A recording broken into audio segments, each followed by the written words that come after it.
Ya kan dari mana? Dos itu dengan bahasa, dengan gaya bahasa yang tidak tertandingi sama siapapun gitu. Dan sekarang logika sederhananya gini, makhluk nggak ada yang bisa. Dari mana dong kalau begitu? Kalau makhluk nggak ada, itu kan itu contoh reasoning yang sangat sederhana tuh. Kalau pengen narik kesimpulan, ini Quran bukan buatan Muhammad, tapi firman Allah Subhanahu Wa Taala. Ya.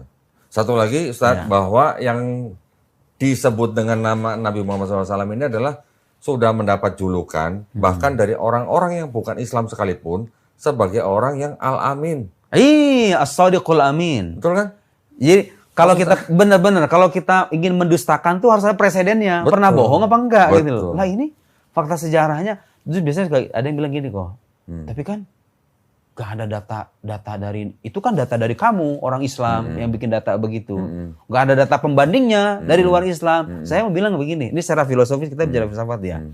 Untuk menguji kelayakan sebuah sumber itu, kita uji asal muasalnya, reliabilitasnya gitu loh. Aduh, reliabilitas itu bahasa akademis. Kelayakannya, terpercaya apa enggak gitu loh. Bukan soal ada pembandingnya atau enggak.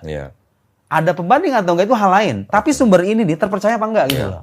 Dan masalahnya kan gini kan, orang penulis Barat aja yang bukan Muslim, mereka juga menulis tentang Nabi Muhammad SAW juga sama gitu.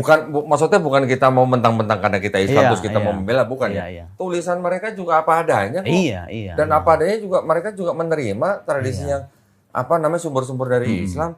Jadi maksud saya pun dulu ketika masih kafir, tadi mau nanya lupa, Ustadz dari Mesir kan? Di Mesir ya. Jadi titelnya di belakang apa? Ya kalau gelar LCMA ya? Bukan? Ya kalau gelar umumnya sih gitu. Ya LCMA.